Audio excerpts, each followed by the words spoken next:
오늘 함께 나눌 말씀은 마가복음 13장 23절로 32절, 28절입니다. 28절로 32절 찾으신 줄 알고 합독하겠습니다. 무화과 나무의 비유를 배우라. 그 가지가 연하여지고 잎사귀를 내면 여름이 가까운 줄 아나니 이와 같이 너희가 이런 일이 나는 것을 보거든 인자가 가까이 곧 문 앞에 이른 줄 내가 진실로 너희에게 말하노니 이 세대가 지나가기 전에 이 일이 다 이루리라. 천지는 없어지겠으나 내 말은 없어지지 아니하리라. 그러나 그날과 그때는 아무도 모르나니 하늘에 있는 천사들도 아들도 모르고 아버지만 아시느니라. 아멘. 무화과 나무의 비유를 배우라. 무화과 나무의 의미가 우리가 지난번에 계속 말씀을 드려서 이제 여러분들 머릿속에 잘 새겨져 있으리라 생각합니다. 무화과 나무는 뭐를 상징한다고 그랬죠? 율법 신앙.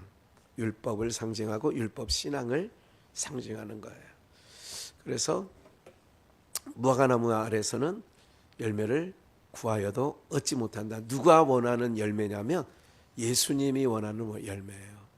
그러니까 하나님 아버지가 위에서 원하는 열매를 율법에서는 딸 수가 없다는 것을 상징적으로 보여주는 거예요. 그러나 땅에서는 그 율법 아래에 있는 사람들은, 그러니까 땅에 있는 사람들은 그것이 굉장히 큰 열매라고 생각하는 거예요. 네, 열매라고. 우리가요 신앙생활의 여정 속에 옛날에 저희 대고모 할머니가 임종을 며칠 앞두고 옛날에 이제 원광심 전도사님이 사시던 집에서 이제 그 집에서 운명을 하셨는데 그 덕견초등학교 옆에입니다. 그런데 제가 이제 아버님은 중국에 계셨고 제가 이제 찾아뵀을 때에 저보고 그러더라고요. 그 대고모 할머니, 저한테는 고모 할머니가 되는 거죠. 아버지에게 고모니까. 저보고 그래요. 그분도 저한테 목사님이라고 부르죠. 목사님, 나는 어떻게 천국 갈 것 같으냐고, 목사님 보기에. 임종을 얼마 앞두고인데 김정림 권사님이었어요. 그 며느리는 박진아인가? 박진아 집사였고. 그런데 저보고 물어요. 제가 30대 중후반이었을 때예요. 내가 천국 가게 생겼냐고. 여러분들 이제 제가 지금 이제 벌써 30년이 헐 지났죠. 한 7, 8년 지났나요? 그러면서 지금 이제 제가 생각해 볼 때는 이런 거예요. 여러분들, 내가 하나님 나라에, 우리가 이제 이런 거 있잖아요. 민족적으로 우리는 굉장히 이렇게 이제 겸손이란 말도 있고, 또 속은 안 그런데 겉으로 그 체면이란 문화가 있어서 배고픈데도 어느 옛날에 70년대 얘기입니다. 밥 먹으러 가면 어떻게 해요? 배 안 고파요. 이런 문화 있잖아요. 뭔지 아시죠? 그런 문화. 또 옛날에 때거리 없을 때는요. 우리가 이제 제가 어렸을 때만 해도 남의 집에 가서는 때 되면 얼른 와야 된다. 왜냐하면 먹을 게 없던 시대는 그랬어요. 남의 집에 때 될 때까지 앉아 있으면 그거 안 되는 거다. 이렇게 교육을 받은 것 같아요. 여러분들은 그렇게 교육을 받아봤는지는 모르겠지만 뭐 부유한 집에 살았으니까 뭐 그런 생각, 뭐 그런 말 못 듣고 살았겠지만 우리는, 제가 국민학교 다닐 때 그런 얘기를 우리 어머니한테도 몇 번 들었어요. 때가 되면 얼른 와야지. 예. 그런 우리 민족성이 있어요. 그래서 구원을 받는 것도, 여러분들 이 부분은요, 입으로 시인하여 그러잖아. 입으로 시인한다고. 그렇기 때문에 여기서 나 천국 갈 수 있을 것 같아요. 이게 이렇게 물으면 안 된다고. 그러니까 본인에게 하나님이 믿음을 받은 자는 그런 얘기를 하나요. 그렇기 때문에 오늘 이런 부분들, 무화과 나무의 의미를 말씀드리면서 왜 그러냐, 율법 신앙 안에서는 내 꼬라지가 바리새인처럼 내가 종교 생활을 하면 안에는 뭐 어깨 쫙 펴고 다니는 거예요. 바리새인 서기관들이 그렇게 했거든요. 사자성어로 말하면 의기양양하고 다녔어요. 의기양양하게. 예? 누구 어기는 사람이 있으면 그냥 예? 포박하려고 하고 돌로 치려고 하고 이런 모습이었다고요. 살기등등했죠. 의기양양, 살기등등. 그게 바로 뭐냐?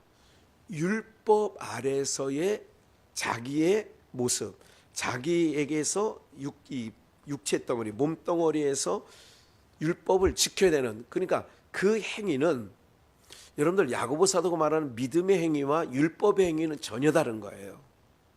이게 율법의 행위는 아까 말씀드렸던 대로 유대인들이, 바리새인과 서기관들이 어려서부터 내가 그 율법은 다 지켰어요. 그런 얘기 하잖아요. 어려서부터 다 지켰다는 거예요. 그러면 자기 딴에는 다 지켰다는 얘기는 자기 나름대로는 뭐가 있다고 생각하냐면 열매가 있다고 자기는 생각을 하는 거예요. 근데 주님께서 볼 때는 없어. 그래서 한 달란트 받은 자에게 책망하면서 이런 얘기를 하죠. 네 한 달란트 받은 자를 뺏어서 뭐예요? 10달란트 남긴 자에게 주면서 이렇게 얘기하셔요. 그러니까 받은 자는 받아 넉넉하게 되지만 없는 자는, 이게 주님 말씀이에요. 없는 자는 그 있는 것마저 뭐였다고요? 아니, 없는데 그 있는 게 뭐예요? 없는데 봐요. 없는데 있는 것마저, 이게 말이 안 돼요. 이게 없으면 없는 거지. 네가 없는데 그 있는 것마저, 그 있는 것이 뭐예요? 무화과 나무 아래서, 즉 율법을 통해서 내가 기특함, 주일성수 했어요, 11조 안 빼놓고 했어요, 내가 기도도 열심히 했어요, 성경도 잘 읽었어요, 요즘 말로 하면 큐티도 열심히 했어요. 요게 자기 그 있는 거예요. 자기 딴에는 그게 평생 율법 안에서 있다고 생각한 거야. 근데 주님은 무화과나무 잎사귀만 있고 뭐가 없어요. 주님이 딸 열매, 요한복음 4장에 수가성 여인에게 그러잖아요. 그러니까 그 여인이 갔어요. 제자들이 음식을 갖고 왔어요. 주여 잡수소서. 그러니까 나는 이미 먹었다. 에? 누가 먹을 걸 갖다 주었나? 이렇게 제자들 사이에 얘기하죠. 그럴 때 예수님이 하신 말씀 뭐예요? 너희가 알지 못하는, 내게는 너희가 알지 못하는 뭐가 있어요? 그렇죠. 그 양식이 뭐냐? 무화과 나무의 비유로 말하면 잎사귀만 무성한데 거기서는 열매가 없었어요. 예수를 나의 구주로 영접하는 것이 예수님에게는 그게 양식이 되는 거예요. 그러니까 양식이라는 게 그거예요. 그러니까 무화과 나무에서는 열매가 없어서, 그러니까 무화과 나무를 통하여서는 뭐가 있느냐? 여기에 무화과 나무, 이제 본문 보여줘봐요. 28절에 보니까 무화과 나무의 비유를 배우라 그러잖아요. 여기서 무화과 나무의 비유를 배우라 원어에서 보면 뭐라고 기록됐냐면, 지난번에, 그러니까 과거에 어떤 하나, 그 무화과 나무예요. 그 자가 빠진 거예요, 사실은 개역성경에는. 그 무화과 나무의 비유를 배우라. 그 무화과 나무는 뭐예요? 앞서서 예수님께서 성전 청결하고 그 다음날 이른 아침에 시장하여서 무화과나무 잎사귀가 많은 그 사건을, 그 무화과나무, 그 가지가 연하여지고 잎사귀를 내면 뭐가 가까운 줄 안다고요? 그러니까 기억을 하셔야 돼요. 주의 복음을 전하면, 진리만 전하면 잎이 무성하지 않아요. 열매가 있지. 그러니까 무화과나무 비유를 배우라. 그 가지가 연하여지고 잎사귀를 내면 여름이 가까운 줄 알아. 아나니 때를 얘기하는 거죠. 그래서 제가 오늘 아침에도 어제 저녁부터 이게 뭐지 하는 생각을 가졌어요. 그러니까 어느 편이 우세하고 어느 편이 그 얘기를 하는 게 아니라 하나님께서 이 사건을 통하여 이 나라 이 민족을 어떻게 끌어갈지 그것이 저에게는 관전 포인트예요. 주님 오실 길을 예비하는 욕단의 후손이라고는 선포가 됐는데 그 민족이 어떻게 진행되어져 갈까? 이게 관전포예요. 목사는 계속 이제 그걸 볼 거예요. 그러면 오늘 우리가 하나님은 하나님의 방법으로, 그러니까 이거 도저히 사람이 할 수 없어. 홍해바다 앞에 갖다 놓으니까 이건 도저히 우리는 바로의 군대에서 벗어날 수 없어. 이스라엘 백성들이 다 그렇게 생각하지 않았겠어요? 그러니까 거기 13장 14장에 뭐라고 나와요? 우리를 죽이려고 그냥 여기까지 끝에 들어와 가지고 그냥 가만히 잘 먹고 잘 살고 있는데 여기까지 왜 데리고 나와서 우리를 다 죽게 만드냐 이거죠. 그러니까 하나님께서는 그런 상황에서 하나님의 방법으로 이스라엘 백성들을 이끌어가는 것이 저에게는 욕단의 후손인 저에게는 관전 포인트라 그 얘기죠. 그럼에도 불구하고 하나님이 우리를 신묘막측한 방법으로 마지막 숨겨둔 이스라엘, 영적 이스라엘로 저 벨렉의 후손에게, 우린 욕단의 후손이에요. 이스라엘은 서쪽 끝에 있는 이스라엘은 벨렉의 후손이에요. 그 벨렉의 후손에게 다시 오실 예수님을 전하는 사명이 우리에게 있거든요. 그럼 우리에게 있으면 이런 심란한 상황을 어떻게 하나님이 풀어 가실까가 저에게는 관전 포인트라고. 하나님의 방법으로 어떻게 풀어 가실까 이거를, 이런 거죠.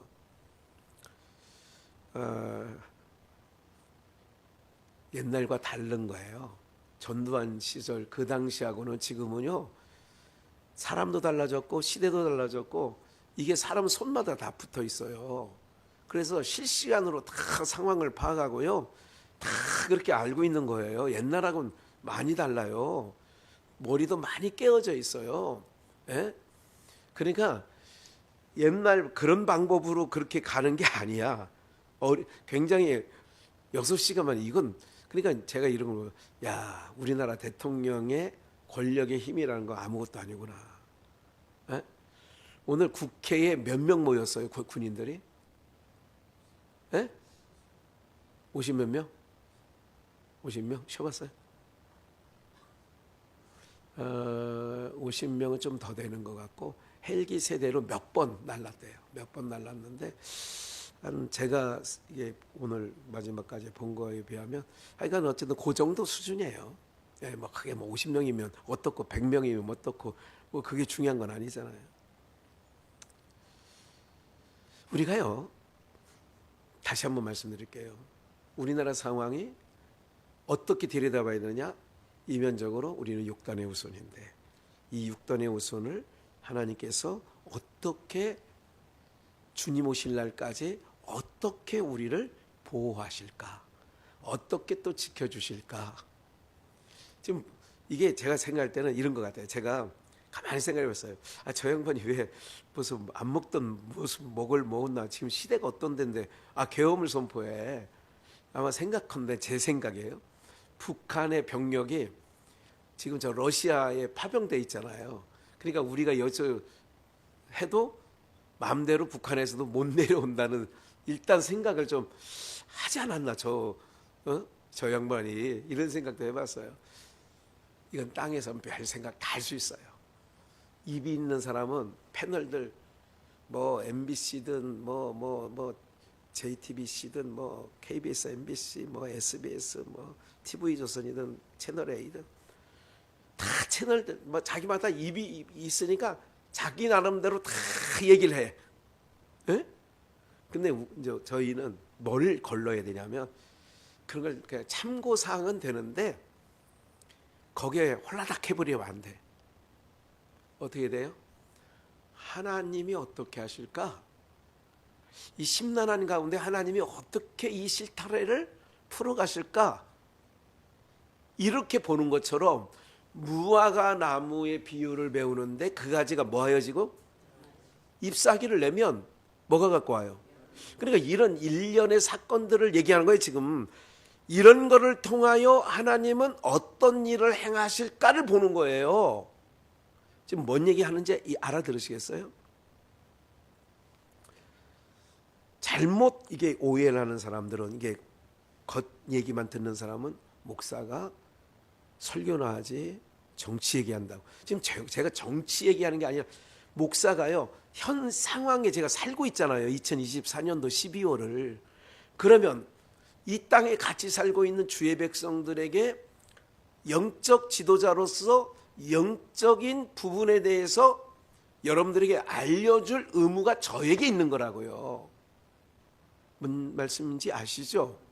그러니까 우리는, 제가 이쪽 말씀드렸잖아, 어떻게 하나님이 풀어가실까? 저희 관심은 욕단의 후손이, 대한민국이 다시 벨렉의 후손이 이스라엘까지, 지금 대한민국에 이런 나라가 어디 있어요?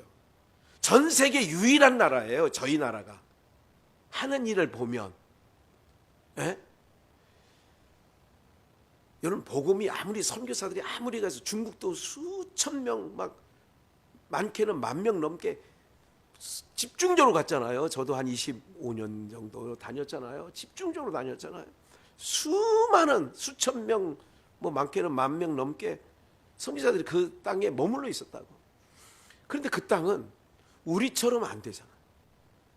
우리 같으면 6.25 동란 이후에 미국의 몇몇 선교사, 영국의 선교사, 네덜란드 선교사 몇 명 와가지고 했는데, 우리는 짧은 역사 가운데 하여간 리다니까지 교회가 없는 데가 없을 정도로 무궁화꽃이 피었습니다 해서 싹 무궁화꽃이 삼천리 반도 무궁화꽃이 핀 것처럼 십자가가 그렇게 다 세워졌단 말이죠.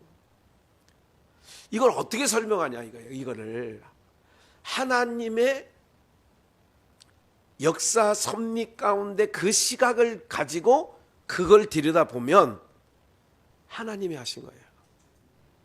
무조건. 여러분들, 제가 또 하나 알게 된 사실 중에 하나가 뭐냐면 6.25 동란 때 어쨌든 이제 북쪽은 러시아가, 소련이, 구소련이 개입했고 우리는 남쪽과 연합국이 함께 참전을 했죠. 그럴 때에 그 당시 대통령이 누군지 아시죠?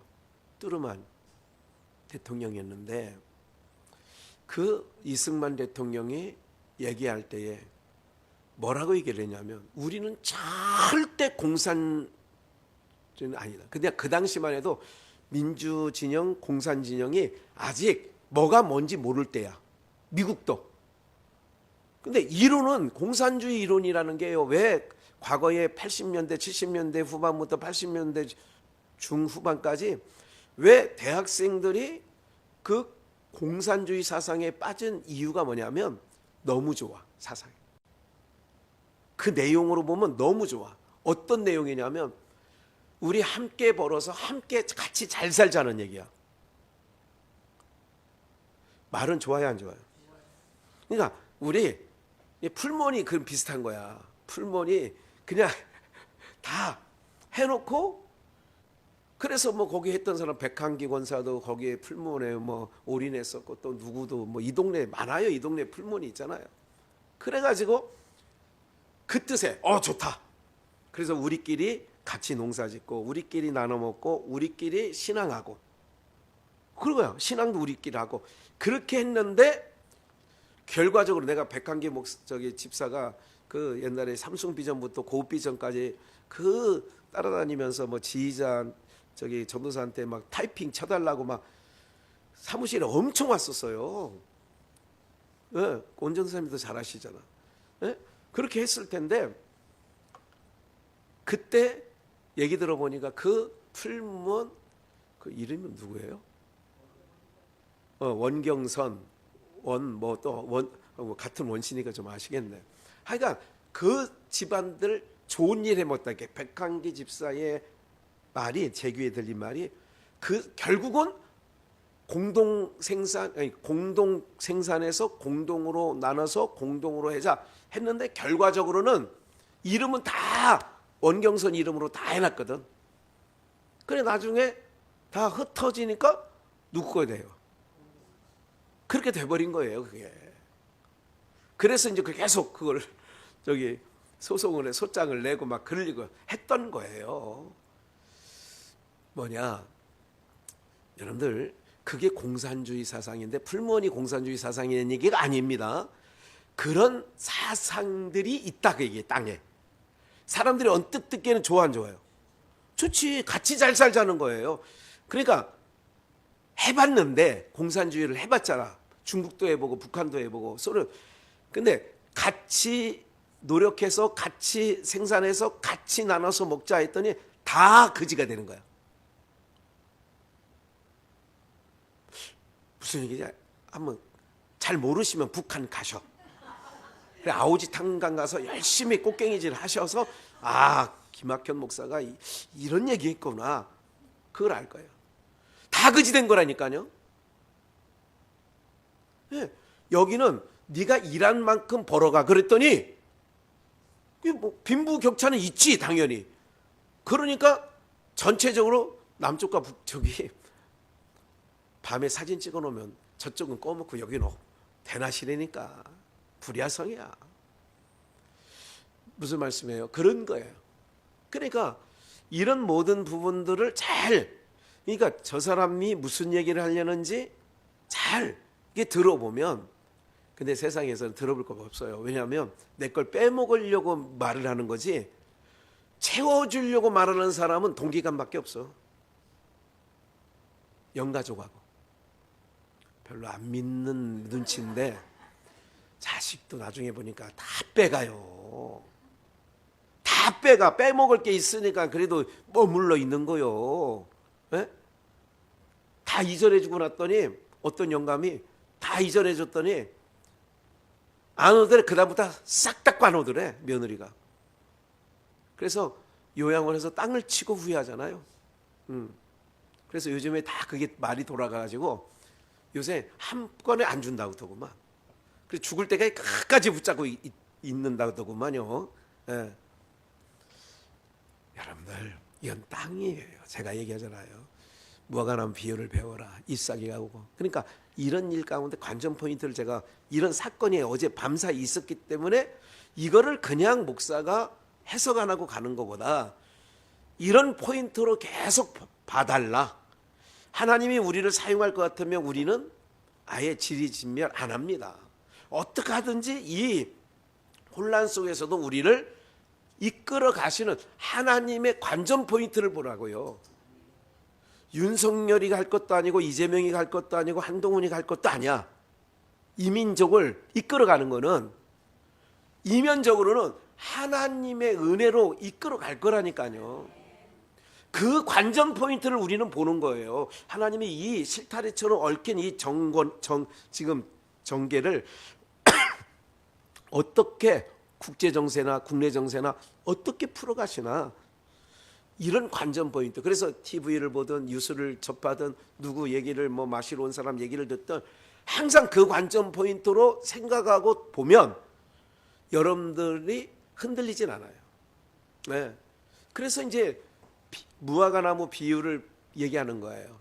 이때 되면 여름이 가까운 줄 아냐, 그렇게 하는 거예요. 여름이 가까울 때에 열매를 2번 맺는다고 그랬잖아요. 이때 맺는 열매가 파괴라고 하잖아요. 파괴. 그러니까 이와 같이 너희가 이런 일이 나는 것을 보거든 인자가 가까이 곧 어디 앞에? 문 앞에 이른 줄 알라, 그러는 거예요. 그러니까 무화과 나무 비유가 잎사귀를 내고 여름이 가까운 줄 알지, 이것처럼 인자가 가까이. 그러면 뭐를 보느냐, 또 인자가 가까이 곧 문 앞에 이른 줄 알라. 우리가 깨어 있다면 주님이 곧 오신다. 그래서 주님이 곧 오십니다. 이거 현수막 기억나요? 네. 어떤 목사님이 이번 주에 그 얘기를 하더라고. 우리는 주님 곧 오신다고. 아, 그래. 주님 곧 오신다는 말을 어떤 목사님 입에서 나오길래 제가 이거 우리가 몇 개월 전에 썼던 얘기인데, 이게 뭐냐면, 그러니까 여사로 안 들어요. 제가 누구 얘기를 여사로 안 들어. 주님 곧 오십니다. 그럼 주님이 곧 오시는 걸로 저걸 하셔야 된다니까, 여러분들. 그래서 이런 부분들을 얘기하면서 이제 무화과나무의 의미가 아까 말씀드렸죠. 율법 신앙, 율법을 상징하는 건데, 30절, 내가 진실로 너희에게 말하노니 이 세대가 지나가기 전에 이 일이 다 뭐 한다고요? 이룰 것이야. 그 역사 속에서도 예수님 당시에 있었고, 그리고 이것이 우리에게 증거가 되어서 이 세대, 어떤 세대냐, 이제 주님이 봐요. 주기가 있어요. 지금 우리가 구약과 신약을 합치면 6,000년이거든요. 구약 4,000년, 신약 2,000년. 그러면 6,000년이에요. 그러면 이제 6,000년이 됐다는 것은 우리가 이제 날로 계산하면 6일이 마치고 나면 7일이 되면 어디로 들어가야 돼요? 쉬러 들어가는 거예요. 그렇기 때문에 우리가 이제 이렇게 계산해보고 저렇게 계산을 해봐도 주님 오실 날 멀지 않은 건 확실하다고. 어떻게 따져봐도 지구도 늙어가고, 늙어서 아주 힘겨워하잖아요, 지구가. 곳곳에 그런 일들이 벌어지고 있다고요. 그러면서 31절, 천지는 없어지겠으나 내 말은 뭐하지 않아요? 없어지지 아니에요. 그러나 그날과 그때는 아무도 몰라. 하늘에 있는 천사들도 아들도 모르고 누구만 아셔요? 아버지만 아셔요. 아버지만 아신다. 제가 이제 좀 준비한 것이 있는데, 얼른 로마서 11장 9절 말씀을 보겠어요. 또 다윗이 가로되, 얼른 읽을 거예요. 잘 따라오셔야 돼요. 저희 밥상의 올무와 덫과 거치는 것과 보응이 되게 하옵소서. 땅에 근거를 두는 사람은 밥상의 올무, 그게 덫이 되고 거치는 것이 되고 보응하는 거예요. 그래서 땅에 소망을 두면요, 그게 불행해진다고. 롯의 철을 생각해봐라. 그게 미련이 남으니까 자꾸 그게 미련이 있는 거예요. 그렇게 사는 자는 10절, 저희 눈은 흐려보지 못하고 등은 항상 뭐하고? 굽고. 등이 항상 굽어 있다는 얘기가 뭐예요? 항상 땅만 보고 있다는 거예요. 그거는 인간이, 사람이 아니라 짐승과 같은 거예요. 밥상이 올무가 돼. 그러니까 먹거리가 올무가 되어 있는 세상. 지금은 먹는 거에 대해서 우리 민족이 거의 신경을 안 써도, 이현환 집사님, 뭐 웬만하면 다 정말 어려우면 나라에서 쌀도 주지 않아요? 쌀도 주죠. 연금 안 넣고 보험 안 들었어도 때 되면 노령연금이라고 또 나와요, 안 나와요? 그러니까 65살까지는 네가 이제 벌어서 먹으라는 얘기고, 예, 그런 거 아니에요? 예. 그러니까 그런데도 불구하고 자꾸 불안해. 그게 뭐냐면 믿음이 없는 자, 하나님이 떠난 인생은 항상 불안한 거예요. 싸나도 불안하고요, 손에 쥐고 있어도 불안해. 저희 눈은 흐려보지 못하고 등은 항상 굽어. 그래서 아이들이 휴대폰을 갖고 굽은 등, 거북등 안 만드는 게 좋아요. 11절, 그러므로 내가 말하노니 저희가 넘어지기까지 실족하였느냐? 그럴 수는 없느니라. 유대인들이 저희의 넘어짐으로 구원이 어디로 넘어왔어요? 우리에게로. 그러니까 욕단에게로 넘어온 거예요. 이스라엘로 식인하게 함이니라. 저희의 넘어짐이 세상의 부요함이 되며. 벨렉의 후손, 저 이스라엘 유대인, 그게 벨렉의 후손이에요. 그들이 넘어짐으로 세상의 부요함이 되며 저희의 실패가 이방인의 부요함. 우리는 지금 감추어놓은 히브리인인데 겉으로는 뭐로 있어요? 이방인으로 있는 거예요, 우리가. 그러니까 그들이 실패함으로 오늘 우리가 부요해지고, 넘어짐으로 그들의 실패가 우리가 부요해지고, 하물며 여기 또 나오네. 하물며 저희의 충만함이리요. 13절 내가 이방인이 너희에게 말하노라. 내가 이방인의 사도인 만큼 내 직분을 영광스럽게 여기노니 이는 내 골욕을 아무쪼록 시기케 하여. 대한민국이 이렇게 뜨는 걸 보니까 여러분 신기하잖아요. 이스라엘 백성들이 형제 나라라고 하는 나라가 어디 나라인 줄 아세요? 이스라엘 사람들이. 그렇지, 그럼 뭘 생각해봐요. 대한민국을 자기 형제라고 생각을 해요. 이거 이상하잖아요. 네. 여러분들 이게 모든 역사나 이제 보세요. 관전 포인트를 잘 보시라고요. 누가 이기냐가 아니고 누가 잡느냐가 중요한 게 아니라 그런 난리구석 속에서도 이 나라 이민족을 욕단의 후손을 어떻게 보호하시는가를 보자는 거지. 어떻게 보호하시고 지키시고 이끌어 가시는지를 보는 거예요. 바로의 군대가 쫓아와도 하나님이 하나님 방법대로 하시잖아. 이스라엘 백성들은 방법이 없었어요.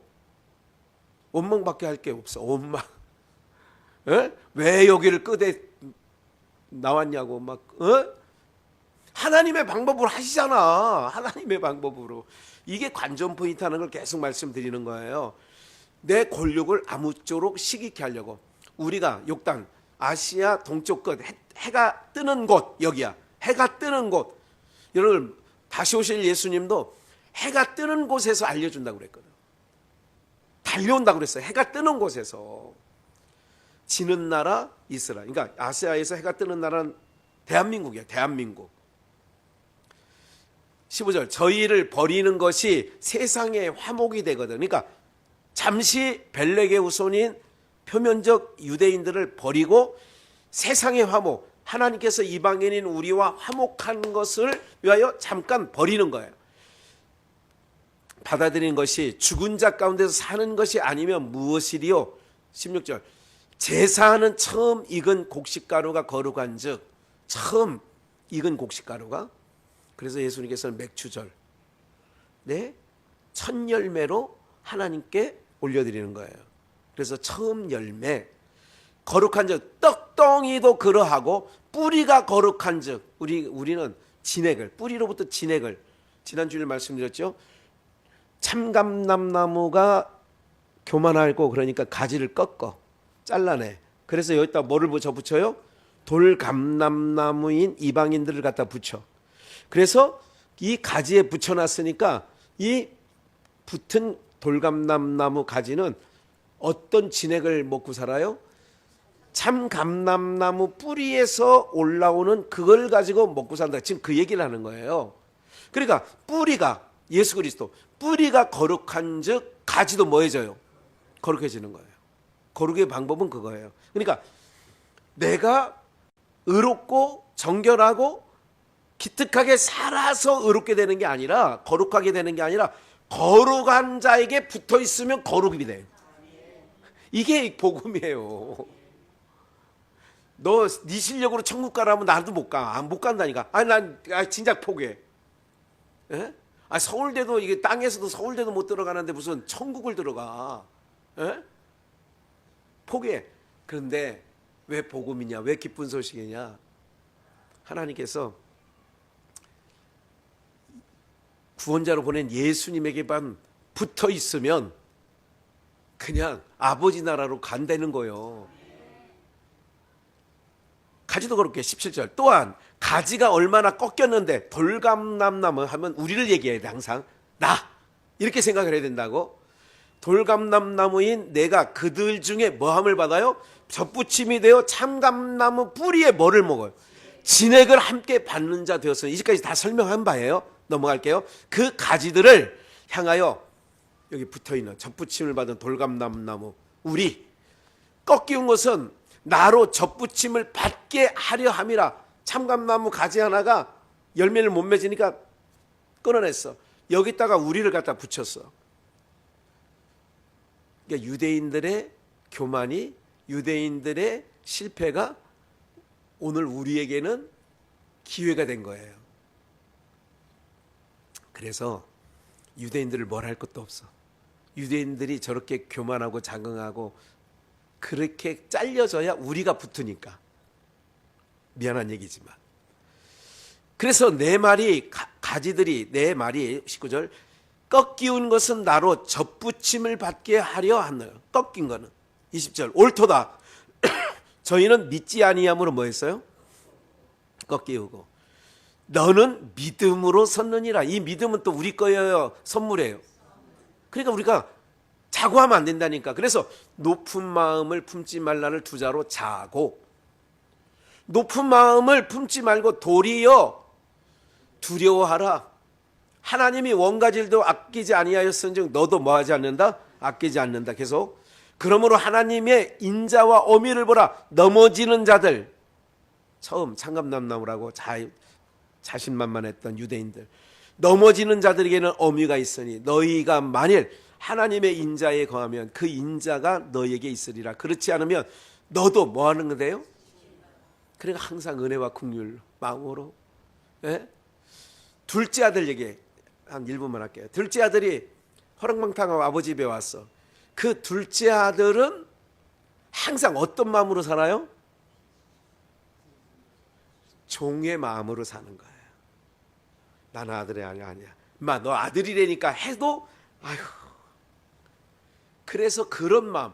그러니까 하나님께서 그 마음을 주시는 거예요. 그러니까 그 마음, 긍휼한 마음을 여러분들이, 그래서 긍휼이, 그래서 항상 올 한 해 동안 많이 말씀드렸던 게 뭐냐면 우리 안에서 뭐 한 개 나가야 돼요? 은혜와 긍휼. 그거를 찬물 뜨거운 물로 말하면 어떤 게? 따뜻한 게 나가야 되지. 따뜻한 게. 저희도 믿지 않는데 거하지 아니하면 접붙임을 얻으리요. 이는 저희를 접붙이실 능력이 누구께 있어? 내가 자랑할 게 하나도 없다니까요. 하나부터 열까지 다 하나님의 은혜야. 하나님의 은혜와 긍휼이 아니면 우리가 설 수 없어요. 은혜 아니면 나서지 못하네. 한동안 많이 불렀죠. 은혜 아니면 나서지 못해. 왜? 그래서 능력이 하나님께, 그러니까 그 하나님께 접붙임, 하나님의 능력으로 접붙임을 받으면 항상 하나님께 감사, 하나님 감사해요. 그렇게 되는 거죠. 은혜와 긍휼이 나가는 거예요.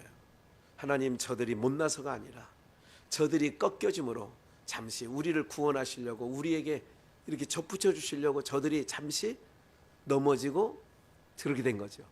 그러면 언젠가도 저들에게 반드시 복음이 증거되어지고 이제 구원이 마지막 끝자락에 그들에게 정말 예수 십자가에 죽인 죄 때문에 가슴을 치고 애곡하는 날이 오는 거예요.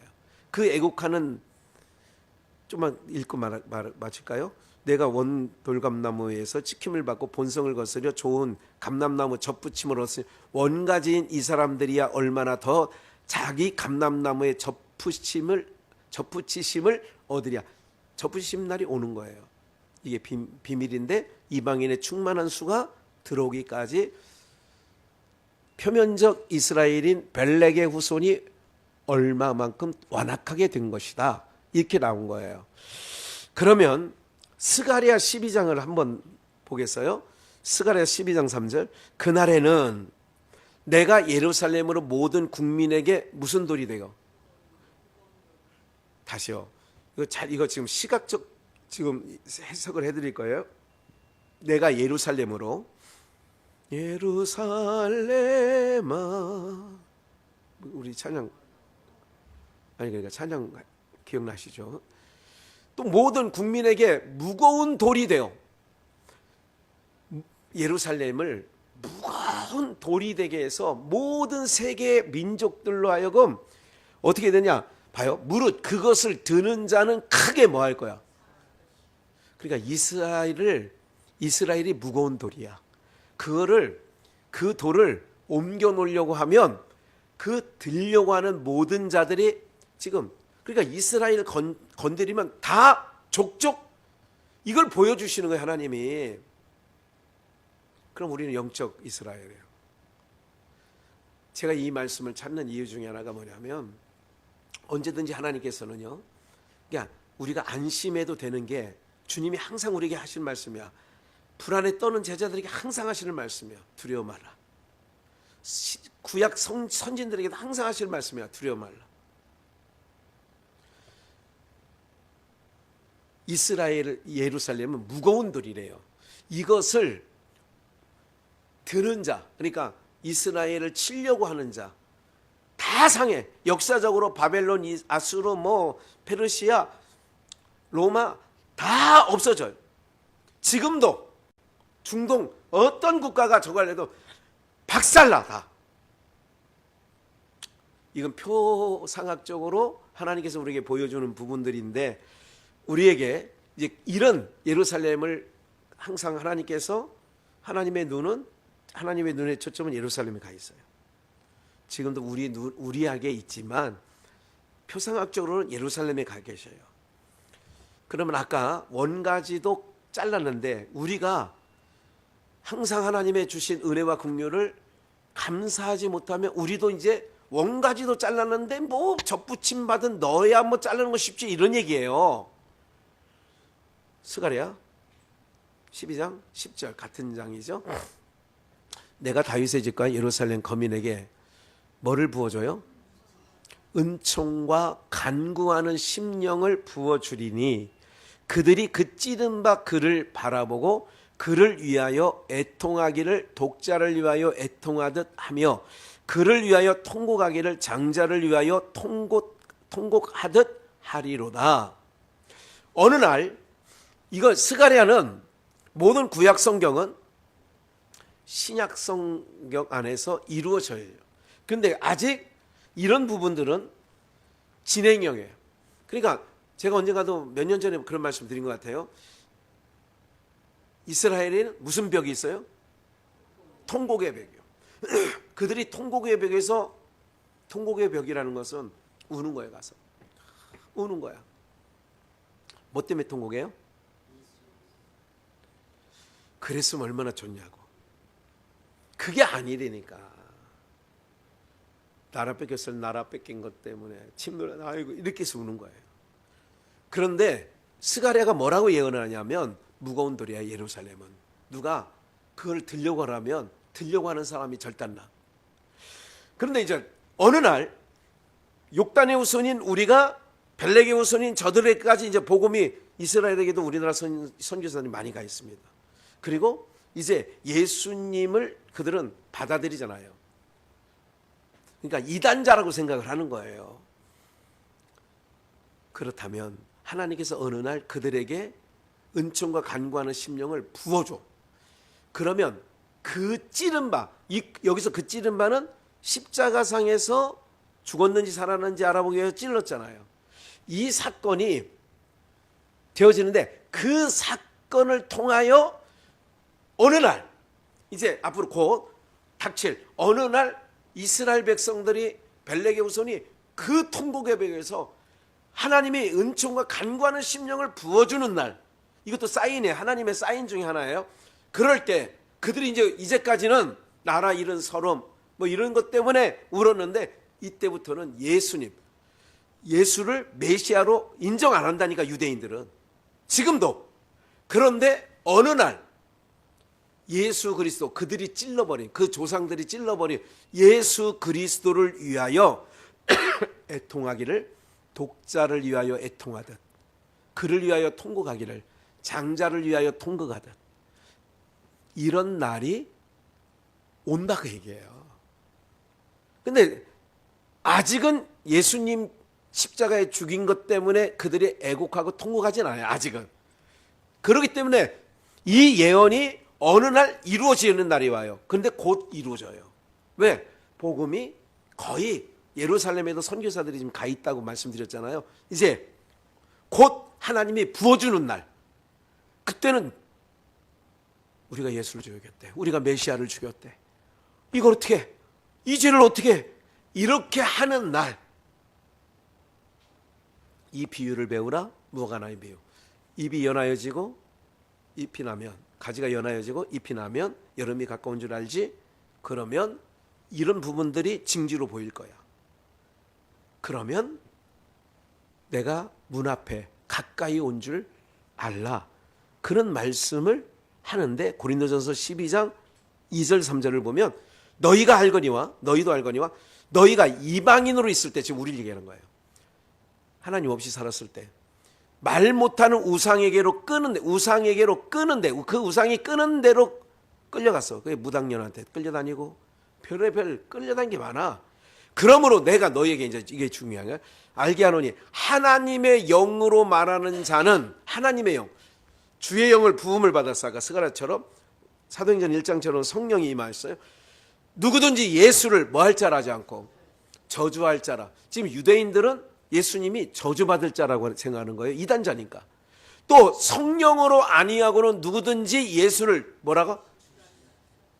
그러니까 내가 예수님이 주님이야. 그러면 성령이 아니고서는. 여러분들 임종 때 가까웠는데도 예수님을 한번 영접해야 된다고 시인하고 막 이런 일들을 제가 장례를 치러보면 옆에서 많은 분들이 얘기를 해요. 막 꼴딱꼴딱 하실 때도 엄마 예수님이 엄마를 위해서 죽었다고. 네? 우리 성례 엄마를 위해서도 우리 현수영 권사 얘기했죠. 그런 얘기 안 했어요? 한 번도 해본 적이 없어? 살아계실 때? 많이 했지. 저도 우리 장모님 돌아가실 때 그 얘기를 한 거예요. 이것만 시인하면 된다고. 내가 그래. 그런데 그게 시인이 되는 사람이 있고 안 되는 사람이 있어요. 그러니까 성령이 아니고서는 안 돼. 그래서 스가랴서에 그 은총과 간과하는 심령을 부어주니까 그들이 장자를 잃어버린 것처럼 통곡을 하더라. 사랑하는 여러분들, 주님 곧 오십니다. 그리고 세상에 있는 바람 일어나고 풍랑 일어나는 것 때문에 염려하고 근심하지 마세요. 그게 뭐든 정치든 그게 돈이든 그게 자식 그런 거인데 항상 내 눈에서 주님만 바라보면 요동치 않게 하셔. 그리고 우리를 주님이 꽉 잡으시면 우리가 흔들리지 않는다니까. 세상 흔들려도 어제 밤에 흔들리잖아요. 세상 흔들려도 이거 어떡하나? 이거 뭐야? 뭘 어떻게 해. 주님 안에 있으면 편안하다니까.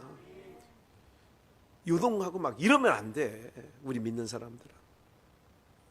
기도하겠습니다.